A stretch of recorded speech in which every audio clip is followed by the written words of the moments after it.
फारूक आबाद के एक बड़े इस्लामी सल्तनत में एक बेहद खूबसूरत और पाकबाज राजकुमारी रहती थी। नाम था नूर जहां। बचपन से ही वह अल्लाह की इबादत में लगी रहती थी। महज 12 साल की उम्र में उसने पूरा कुरान हिफ्ज कर लिया था। लोग उसे हाफिज़ाए कुरान राजकुमारी कहकर पुकारते थे। उसके अंदर नूर और हया की ऐसी झलक थी कि देखकर हर कोई हैरान हो जाता। एक रात नूर जहां को एक अजीब सपना आया। एक लंबा काला सांप उसके पलंग के नीचे छिपा बैठा था और कह रहा था, मैं तेरा मसीहा हूं, लेकिन तुझे दर्द दूंगा। जागने पर नूर जहां कांप उठी। उसने अपने वालिद राजा सलीम को सब बताया, लेकिन उन्होंने इसे महज वहम कहकर टाल दिया। कुछ हफ्तों बाद एक बुजुर्ग मौलवी दरबार में आया। उसने दावा किया कि अल्लाह की तरफ से आदेश है, नूरजहां का निकाह एक नेक रूह से होगा, जो इंसान नहीं बल्कि एक अजूबा है। राजा और रानी हैरान हुए। मौलवी ने कहा, वह नेक रूह एक सांप की सूरत में है, मगर उसकी रूह पाक है। राजा ने इनकार किया, लेकिन मौलवी ने कुरानी आयतों का हवाला देकर कहा, यह अल्लाह की मर्जी है। नूरजहां खामोश रही। उसने सिर झुका लिया, क्योंकि उसे यकीन था कि अल्लाह कभी गलत नहीं कर सकता। निकाह की रात शाही महल के एक कमरे में एक बड़ा काला सांप आया। सब डर गए, लेकिन नूरजहां आगे बढ़ी और कहा, अगर तू अल्लाह की तरफ से है तो मुझे तकलीफ नहीं देगा। सांप झुक गया। मौलवी ने निकाह पढ़वाया और नूरजहां की शादी उस सांप से हो गई।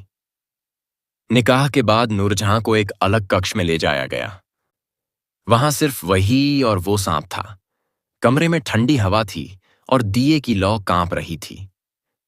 अचानक सांप ने फुफकारा और इंसानी आवाज में कहा, अब मैं तुझे अपना बना रहा हूं। नूरजहां चौंकी। उसकी आंखों से आंसू बहने लगे। सांप ने धीरे से उसके पास आकर अपनी पूंछ उसके शरीर पर लपेट दी। वो कोई साधारण सांप नहीं था, बल्कि एक इंसानी रूह से भरा हुआ जिन्न सांप था।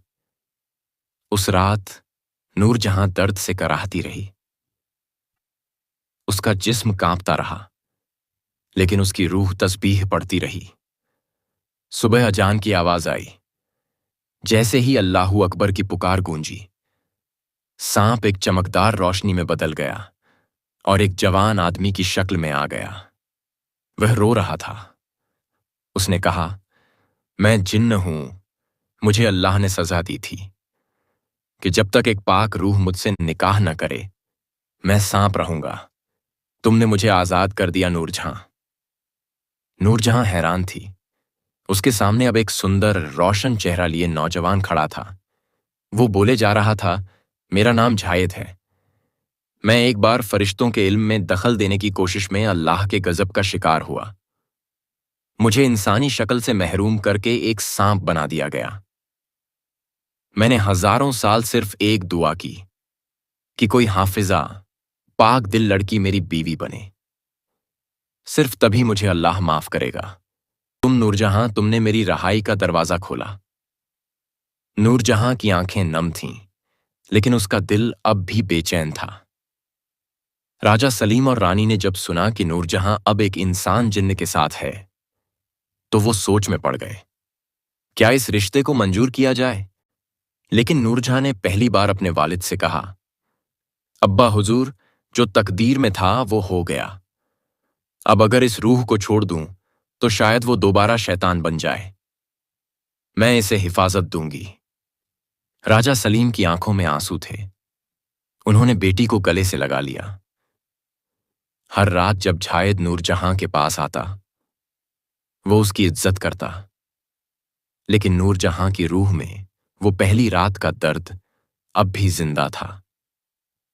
वो हर नमाज में अल्लाह से एक ही दुआ मांगती, या रब, मेरा दिल सुकून पाए, उस रात का डर और दहशत मिटा दे। लेकिन कुछ घाव ऐसे होते हैं जो न दवा से भरते हैं न मोहब्बत से। एक रात नूरजहां ने देखा कि जायद फिर से सांप बन गया है और फुफकार रहा है। डर के मारे वो चीख पड़ी, लेकिन वो सपना था। सुबह जब जायद को सब बताया तो उसने कहा, یہ تمہارا آخری امتحان ہے۔ تم اللہ سے محبت کرتی ہو، مجھ سے نہیں۔ میں خود اللہ سے دعا کروں گا کہ وہ تمہیں اس درد سے آزاد کر دے۔